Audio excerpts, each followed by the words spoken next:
Welcome to Know Before You Go, and this is for the second Sunday of Lent.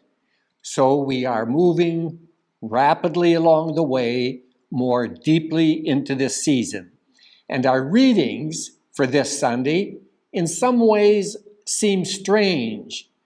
The gospel text is the story of Transfiguration, the Mount of Transfiguration, here in the midst of Lent. And we have the version from Mark. But our first reading comes from Genesis, and it is the story of Abraham being put to the test. In other words, the story of Abraham and the call from God to sacrifice his son, Isaac.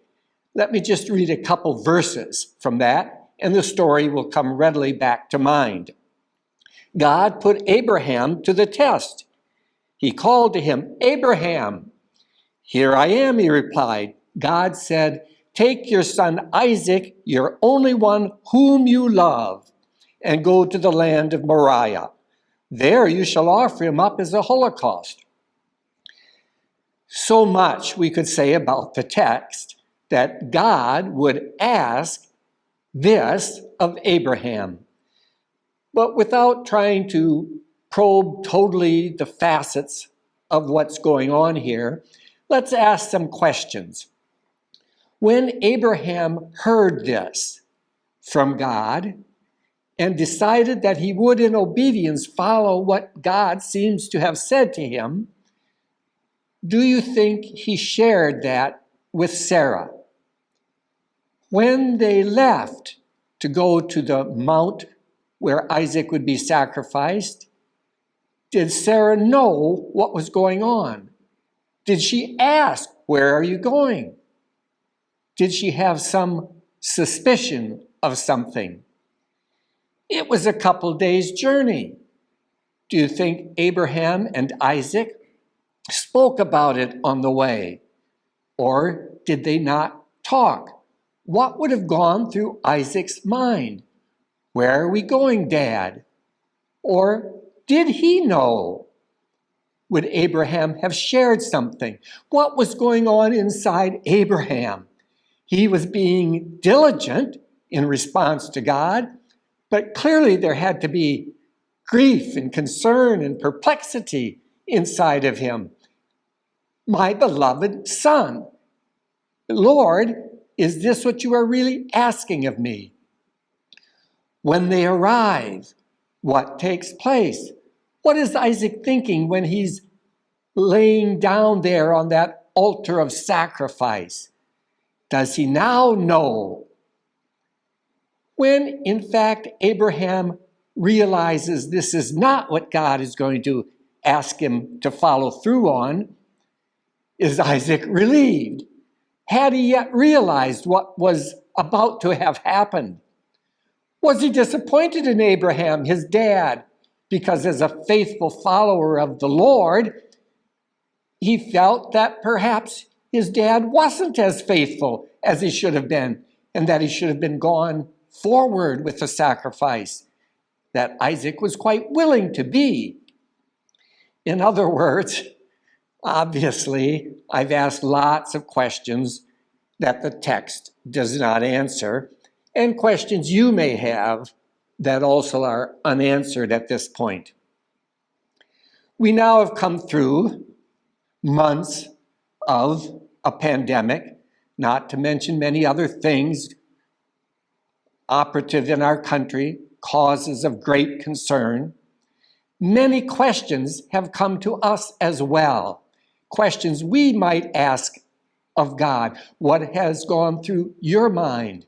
What will the future bring? How long might this last? Questions, questions, questions.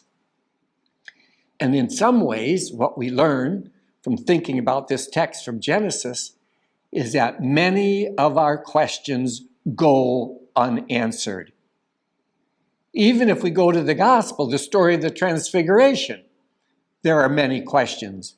What did they think coming down from the mountain? Peter, James, and John. They speak quickly about, yes, building tents to remember it, but they must have been stunned. Did they talk? Did they remain silent? What was going through their minds? It's okay, obviously, to have questions.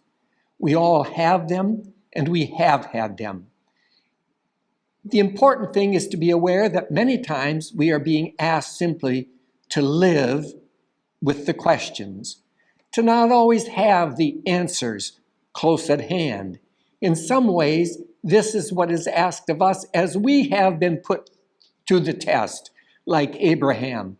That is, like Abraham, who came through this, according to St. Paul especially, as a man of faith, as indeed the model of faith for generations to come, so likewise, we are asked to live by faith, to trust that God has been, is, and will continue to be with us.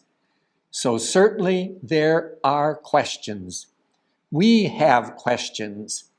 The important response, as we have been put through the test ourselves, wandering through the wilderness, and as we enter further into Lent, can I live by faith?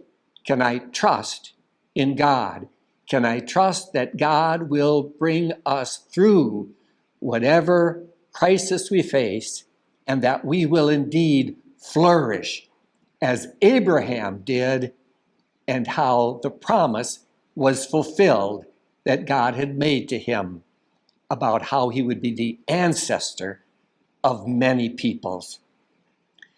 Let us place our trust in God. Indeed, you may also wish to join us in another series we have, namely Retreat at Home on Thursday evenings. Feel free during this Lenten season to share in that as well, and information about it can be found at the bottom of the web page for you to be able to click on and enter in. And so, with Lent, Second Sunday, continuing questions, deepened journey, let us trust in our Lord God to be with us.